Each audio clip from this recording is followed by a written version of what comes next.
Vitamin D వల్ల sex సామర్థ్యం తగ్గే అవకాశాలున్నాయి. There are multiple scientific studies.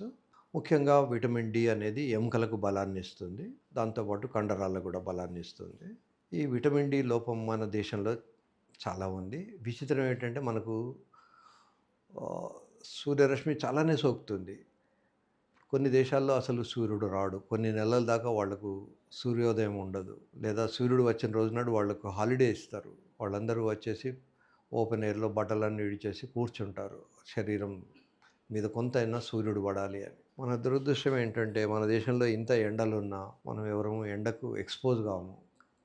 యూజువల్‌గా అరౌండ్ 9:30 టైంలో ఒక అరగంట సేపు ఎండలో ఉండడం నేర్చుకోవాలి. లేదా ఎర్లీ మార్నింగ్ ఇప్పుడు ఎండాకాలం 9:30 వచ్చేసరికి విపరీతంగా వేడి వస్తుంది. కనుక మనకు ఇండియాలో అయితే మనం పొద్దున్నే 6:30, 7 లోపల ఓ అరగంటో, 40 నిమిషాలో ఎండలో ఉండడం నేర్చుకోవాలి. ఆరోగ్యం భాస్కర ఇచ్ఛేదం అంటారు. అంటే భాస్కరుడు అంటే సూర్యుడు. సూర్యుడి వల్ల ఆరోగ్యం వస్తుంది అని. సామాన్యంగా కొన్ని కంట్రీస్‌లో సూర్యుడు తక్కువ ఎక్స్‌పోజర్ ఉంటుంది. ఎస్పెషల్లీ వింటర్‌లో. కనుక మన దేశంలో ఆ ప్రాబ్లమే లేదు. మీరు చక్కగా విటమిన్ డి ఎండలో నిల్చుంటే వస్తుంది. ఎవరికైతే ఎండకు ఎక్స్‌పోజ్ అవ్వడానికి టైం లేదో వాళ్ళు విటమిన్ డి టాబ్లెట్స్ వేసుకోవాలి. విటమిన్ డి 60K అని దొరుకుతాయి.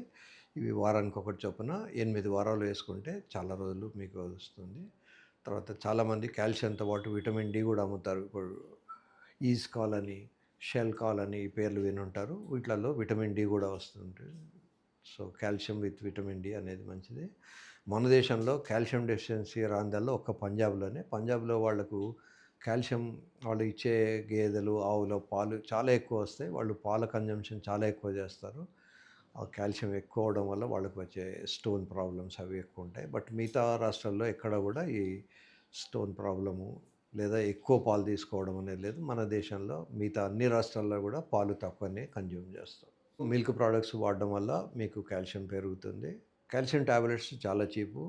సో, మీరు కాల్షియం తీసుకున్నప్పుడు ఒక్కోసారి కాన్‌స్టిపేషన్ రావచ్చు. అలా దానికోసమని మెగ్నీషియం కూడా దానికి కలిపి అమ్ముతారు.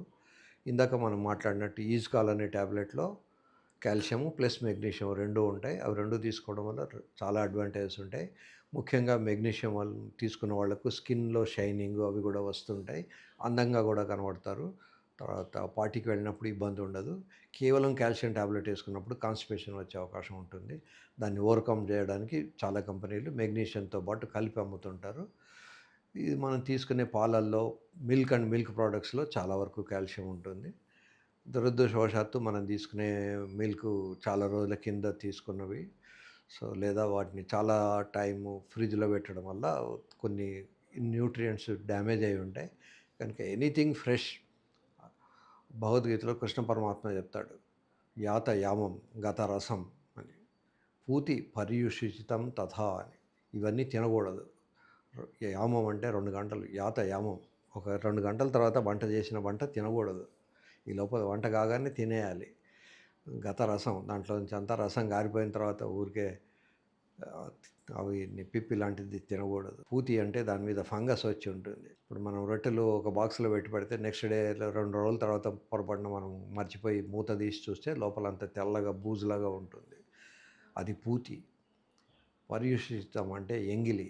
సో, ఇవన్నీ తినకూడదు. సో, మనం మన శాస్త్ర ప్రకారం వాడుకున్నా కూడా మంచిదే. లేదా మోడర్న్ సైన్స్‌లో అయినా కూడా ఎప్పుడైనా fresh fruits, fresh vegetables, fresh మాంసము, ఫ్రెష్‌గా తీసుకునే ఏవి తీసుకున్నా ఆరోగ్యం బాగానే ఉంటుంది.